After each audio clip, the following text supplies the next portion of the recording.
strong.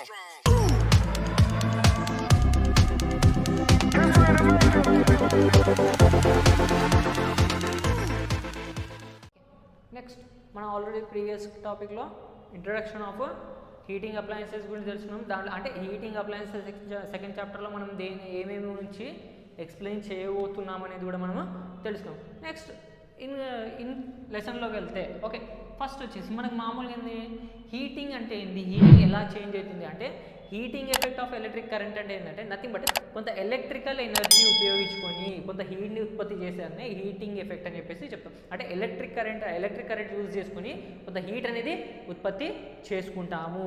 Okay, that అంటే electrical energy into heat ఎనర్జీగా transformation అయ్యేదాన్ని మనం ఏమంటాము heating effect of electric current అని చెప్పేసి చెప్తాం. అంటే ఇది ఎలా ఉత్పత్తి అవుతుంది అంటే మామూలుగా మనకి ఏంటంటే ఆటమ్ ఉన్నప్పుడు, అంటే ఒక ఆటం అన్నట్టు తీసుకుంటే ఓకే, మనకి హీట్ ఎలా ఉత్పత్తి అవుతుందంటే మామూలుగా మనకేంది కరెంట్ అంటే ఏంది flow of electrons. Okay, current అన్నట్టు మనం మాట్లాడుకుంటే ఏమనుకుంటాము, కరెంట్ అంటే nothing but flow of electrons. Okay, flow of electrons. మరి మామూలుగా హీట్ ఎలా ఉత్పత్తి అవుతుందంటే ఎప్పుడైనా సరే ఒక ఆటమ్ లేదా ఒక మెటీరియల్ తీసుకుంటే దీంట్లో మనకి ఏంది డిఫరెంట్ అంటే ఆటమ్స్ అనేది డిఫరెంట్గా మనకి ఏంది కొల్లాడ్ అయ్యి ఉంటాయి. అంటే నథింగ్ బట్ మొత్తం జాయిన్ అయ్యి ఉంటాయి. ఈ జాయిన్ అయిన దాంట్లో మనం కరెంట్ పంపించినప్పుడు ఆటోమేటిక్గా ఏమవుతుందంటే ఇక్కడున్న ఆటమ్స్కి మనకి ఏమవుతుంది, ఇక్కడ వచ్చే కరెంట్ యొక్క ఎలక్ట్రాన్స్ అనేది దీని రెండింటి మధ్యలో ఉండే రాపిడి వలన, అంటే కరెంట్ మామూలుగా ఏంది మనకు ఒక ప్లేస్ నుంచి ఇంకో ప్లేస్కి ట్రాన్స్ఫర్ అవ్వాలి. సో మనకి ఎంత వోల్టేజ్ అప్లై చేసుకున్నప్పుడు ఆటోమేటిక్గా ఏమవుతుంది వెళ్ళిపోతుంది. మనకు కొంత వోల్టేజ్ అంటే నథింగ్ బట్ కరెంట్ అనేది పంపించినప్పుడు ఈ కరెంట్లో ఉండే ఎలక్ట్రాన్స్ ఇక్కడున్న ఈ మెటీరియల్లో ఉండే ఆటమ్ మాలిక్యూల్స్ రెండిటి వలన రాపిడి ఉత్పత్తి అయ్యి ఆ రాపిడి నుంచే మనకి కొంత హీట్ అనేది ఉత్పత్తి అవుతుంది. ఓకే, సేమ్ దీన్నే మనం heating effect of electric current అని చెప్పేసి చెప్తాము. అంటే ఎలక్ట్రికల్ ఎనర్జీ ఇవ్వడం వలన మనకేమవుతుంది హీట్ ఎనర్జీ అనేది ఉత్పత్తి అవుతుంది. ఎందుకు అంటే కరెంట్లో ఉండే ఎలక్ట్రాన్స్ అంటే ఏ మెటీరియల్కి అయితే మనం ఇచ్చామో దానిలో ఉండే మాలిక్యూల్స్ లేదా ఆటమ్స్కి రాపిడి గురవడం వల్ల మనకేమవుతుంది కొంత హీట్ అనేది ఉత్పత్తి అవుతుంది. దాన్నే మనం heating effect of electric current అని చెప్పేసి చెప్తాం. దీంట్లో ఈ heating effect of electric current అనేది మనం దేంట్లో ఉపయోగిస్తుంటాం అంటే ఎగ్జాంపుల్గా తీసుకుంటే మనకేంది ఎలక్ట్రిక్ ఐరను అండ్ మనకేంది ఓవెన్స్ కానీ అట్ ద సేమ్ టైం మనకేమి ఇంకోటి వచ్చేసి మనకేంది కెటిల్స్ లేదా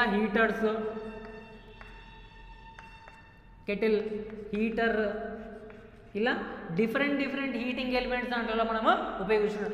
అంటే ప్రతి హీటింగ్ ఎలిమెంట్లలో మనకి ఈ ప్రిన్సిపల్ ప్రకారమే పనిచేస్తుంది.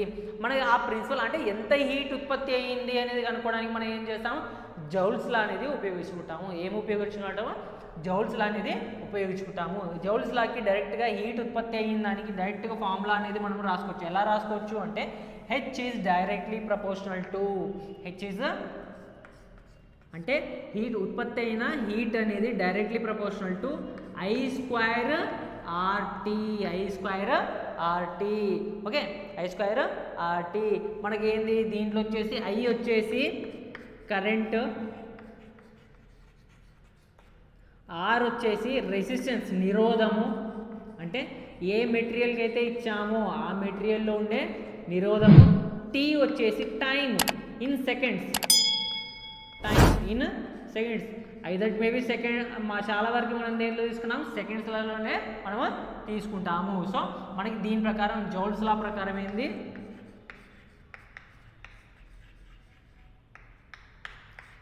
హీట్ అనేది ఎలా ఉత్పత్తి అవుతుంది I స్క్వేర్ ఆర్టీ అనేది మనకి ఇది. Okay, I square RT heat అనేది జౌల్స్ ప్రకారం ఏంది అంటే ఎంత హీట్ ఉత్పత్తి అయ్యిందంటే మనకి ఎంత కరెంట్ అనేది ఫ్లో అయింది. I స్క్వేర్ అనే కరెంట్ ఫ్లో అవ్వడం వలన ఎంత R రెసిస్టెన్స్లో సర్టెన్ టైం ఫ్లో అవ్వడం వలన మనకి H అనే హీట్ అనేది ఉత్పత్తి అయ్యింది. ఓకే, ఇది మనకి joules law. Okay, next will go for thermostat. అంటే మామూలుగా జౌల్స్లో అయితే అయిపోయింది కదా. సో మనకేంది హీట్ మనకేంది జౌల్స్లోనే మనము కొలుస్తాం. అట్ సేమ్ టైం హీట్ని కూడా మనం దేంట్లో కొలుస్తాము, జౌల్స్లోనే కొలుస్తాం, లేదా కెల్విన్లలో కూడా మనము కొలుస్తాం. ఓకే, ఇది మనకి జౌల్స్ లా ప్రకారం తీసుకుంటే I²RT. ఓకే, ఇది మనకి joules. Next will go for the thermostat. Thermostat ఎక్కడ ఉపయోగించుకుంటామంటే ఎక్కడైనా సరే హీటింగ్ ఎలిమెంట్ దగ్గర మనము థర్మోస్టాట్స్ అనేది ఉపయోగించుకుంటాము. ఓకే, థర్మోస్టాట్స్ అనేది మనము ఏ హీటింగ్ ఎలిమెంట్స్ దగ్గర కూడా మనము అన్ని అని చాలా వరకే మనకి ఏదైతే ఆటోమేటిక్గా మనకి సర్క్యూట్ అనేది టర్న్ ఆఫ్ కావడానికి టర్న్ ఆఫ్ అవ్వాలి అనుకుంటాము అక్కడ మనము థర్మోస్టాట్స్ అనేది ఉపయోగించుకుంటాము. లేదా మనం next will go for the first main components. ఏమేమి కాంపోనెంట్స్ ఉపయోగించుకుంటాం first will go for that. Okay, main components of heating appliances. Next topic వచ్చేసి మెయిన్ కాంపోనెంట్స్ ఆఫ్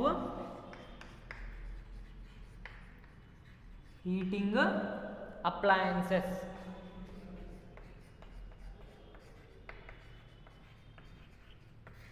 హీటింగ్ అప్లయన్సెస్లో మనం ఏమేమి కాంపోనెంట్స్ ఉపయోగించుకోబోతున్నాం అనేది మనము ఒకసారి చూసుకుందాము. ఓకే,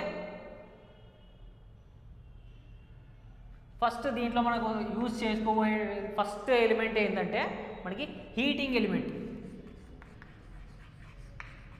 అంటే వేడికి కావాల్సిన ఇన్స్ట్రుమెంట్ అన్నట్టు, వేడికి కావాల్సిన ఎలిమెంట్ అన్నట్టు. అంటే నథింగ్ బట్ ఏదన్నా కానీ అంటే ఏదన్నా ఒక మెటీరియల్ ఏదైతే వేడి ఉత్పత్తి చేస్తుందో ఆ మెటీరియల్ అన్నట్టు. నెక్స్ట్ వచ్చేసి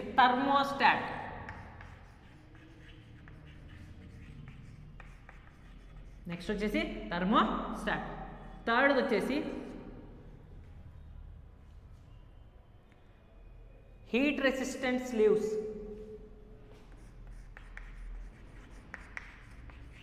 హీట్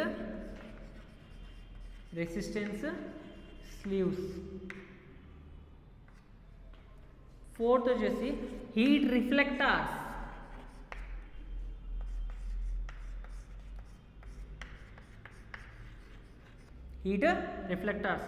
ఫిఫ్త్ మెటీరియల్ వచ్చేసి థర్మల్లీ ఇన్సులేటెడ్ పవర్ కార్డ్.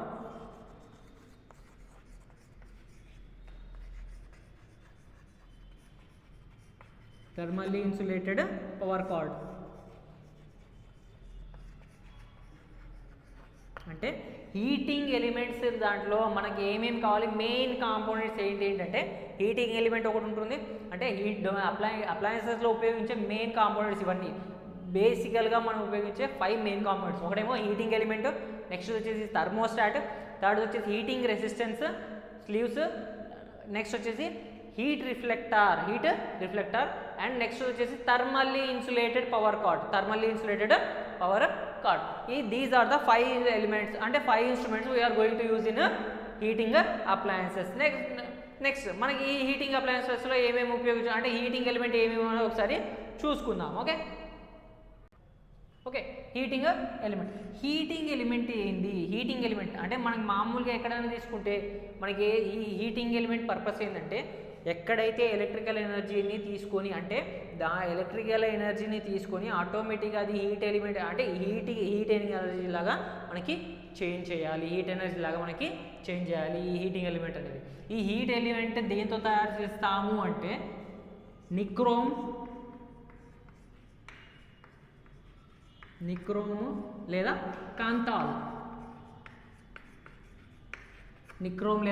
క్యాంతాల్తో మనము తయారు చేసుకుంటాము. ఓకే, ఇది ఎలా ఉంటుంది అంటే ఐదర్ ఇట్ మేబీ వైర్ల లాగా ఉండొచ్చు, థిన్ వైర్ లాగా ఉండొచ్చు, లేదా స్ట్రిప్స్ లాగా కూడా ఉండొచ్చు. Thin wire or thin strips లాగా కూడా ఉండొచ్చు. అంటే ఈ రెండిట్లో ఏదో ఒక విధంగా మాత్రం ఉంటుంది. చాలా వరకు మనం ఏం చేస్తాము, థిన్ వైర్లలాగా మనకి ఏంది ఎక్కడ యూజ్ చేస్తాం, రూమ్ హీటర్స్ దగ్గర ఉపయోగిస్తాం. వేరే స్ట్రిప్స్ లాగా మనకి ఎక్కడ ఉపయోగించుకుంటాము అంటే ఐరన్ బాక్స్ దగ్గర మనం ఈ స్ట్రిప్స్లలో ఉపయోగించుకుంటాము. Okay, so heating element purpose ఏంటి అంటే ఎలక్ట్రికల్ ఎనర్జీని కన్వర్టెడ్ టు అంటే మార్చడం, కన్వర్టెడ్ టు హీటింగ్ ఎనర్జీ లేదా హీట్ ఎనర్జీ ఎలక్ట్రికల్ ఎనర్జీని ఎలాగ ఏం చేస్తుంది, కన్వర్ట్ చేస్తుంది, దేంట్లోకి, హీట్ ఎనర్జీలోకి కన్వర్ట్ చేస్తుంది. ఓకే, ఇది మనకు మామూలుగా ఏంటంటే ఇది థిన్ వైర్, ఇది ఎక్కడ ప్లేస్ చేస్తాము అంటే మైకా షీట్స్ పైన యూజ్ చేస్తాము. It is placed in on mica sheets. Okay,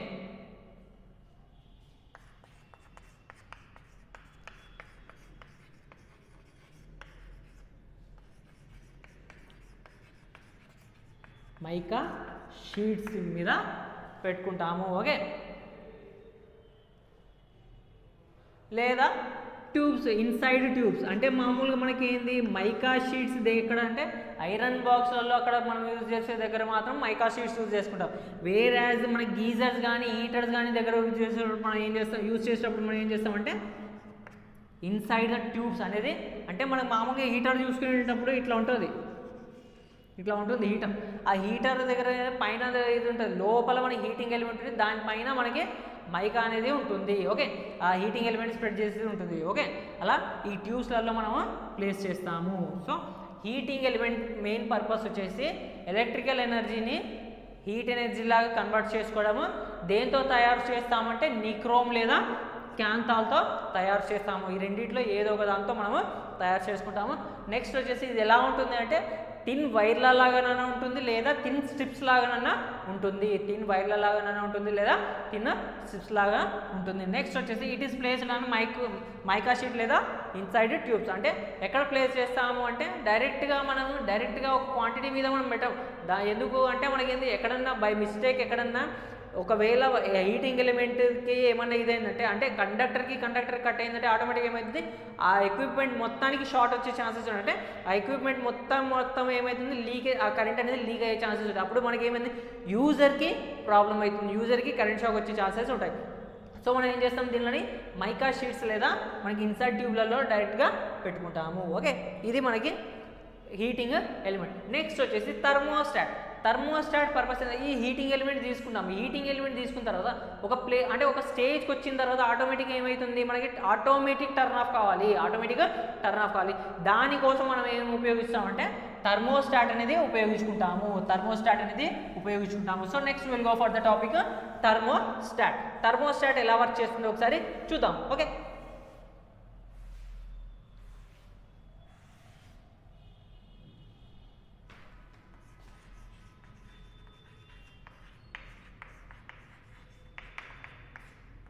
thermostat ఈ పర్పస్ ఏంటి అంటే రిక్వైర్డ్ హీట్ వచ్చిన తర్వాత, అంటే మనకి కావాల్సిన హీట్ ఉత్పత్తి అయిన తర్వాత ఆటోమేటిక్గా సర్క్యూట్ని టర్న్ ఆఫ్ చేయడం పర్పసే ఇది థర్మోస్టాట్ పర్పస్.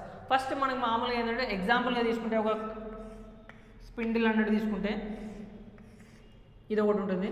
దీని కింద మనకి ఒక థర్మోస్టాట్ అనేది స్ట్రిప్ అనేది ఉంటుంది. దీనికి మనం ఏం చేస్తాము, ఇదొక పాయింట్ పెట్టేసి ఇది మనకి సర్క్యూట్ అనుకుంటే, ఓకే, మామూలు నార్మల్ ఆపరేషన్ అని తీసుకుంటే ఇది నార్మల్ ఆపరేషన్.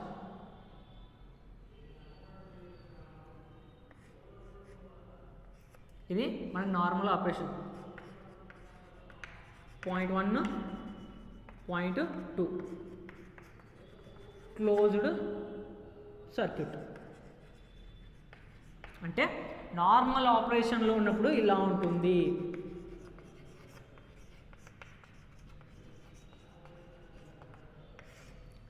ఇది మనకి ఏంది, థిన్ షీట్స్లలో మనకి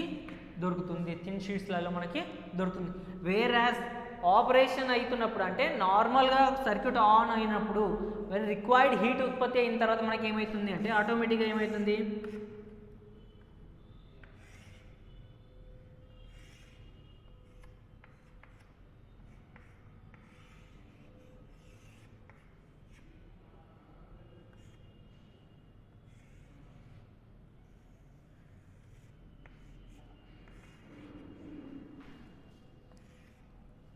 ఇలా.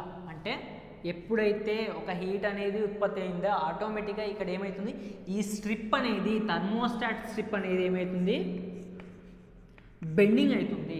అంటే ఒక టెంపరేచర్కి వచ్చిన తర్వాత ఇలా ఉన్నది ఏమవుతుంది, ఆటోమేటిక్గా బెండ్ అయిపోయి ఇక్కడున్న పాయింటర్ని ఏం చేస్తుంది అంటే కండక్టర్ కనెక్షన్ ఏం చేస్తుంది, ఓపెన్ చేయడం వల్ల మనకి ఏమవుతుంది, ఆటోమేటిక్గా సర్క్యూట్ అనేది ఆఫ్ అయిపోతుంది. ఓకే, ఇది థర్మోస్టాట్ పని. థర్మోస్టాట్ పర్పస్ ఏంటి, ఎప్పుడైతే మనకి రిక్వైర్డ్ హీట్ కావాల్సి వస్తుందో ఆటోమేటిక్గా మనకి ఏమవుతుంది, ఈ పాయింటర్ అంటే సర్క్యూట్ని ఆఫ్ చేసేయాలి, నథింగ్ బట్ ఓపెన్ సర్క్యూట్ చేసేయాలి. దానివల్ల అక్కడ ఉన్న ఎలిమెంట్ కాలిపోకుండా ఉండాలి. At the same time heavy heat అంటే మనకు కావాల్సిన హీట్ కంటే ఎక్కువ ఉత్పత్తి కాకుండా ఉండడానికే మనము ఈ థర్మోస్టాట్స్ అనేది ఉపయోగించుకుంటాము. ఈ థర్మోస్టాట్స్ ఎక్కడెక్కడ ఉపయోగిస్తాం, ఆటోమేటిక్ పర్పస్ దగ్గర మాత్రమే. అంటే either it maybe automatic iron box అన్న కావచ్చు, లేదా రైస్ కుక్కర్ చెప్పుకున్నాం కదా, ఆటోమేటిక్గా మనం చెప్పుకున్నాం కదా, ఆ రైస్ కుక్కర్లో మనకి ఆటోమేటిక్గా ఏమవుతుంది, ఎప్పుడైతే రైస్ అనేది ఉడుకుతుందో లేదా రైస్ అనేది బాయిల్ అవుతుందో ఆటోమేటిక్గా ఏమవుతుంది, థర్మోస్టాట్ ఆన్ అయిపోయి ఆటోమేటిక్గా కుక్కర్ అనేది సర్క్యూట్ నుంచి ఆఫ్ అయిపోతుంది. ఓకే, ఇది థర్మోస్టాట్ మెటీరియల్. థిన్ షీట్స్లలో మనకి ఇది దొరుకుతుంది. ఓకే, థిన్ షీట్స్లలో మనకి దొరుకుతుంది ఇది. ఓకే.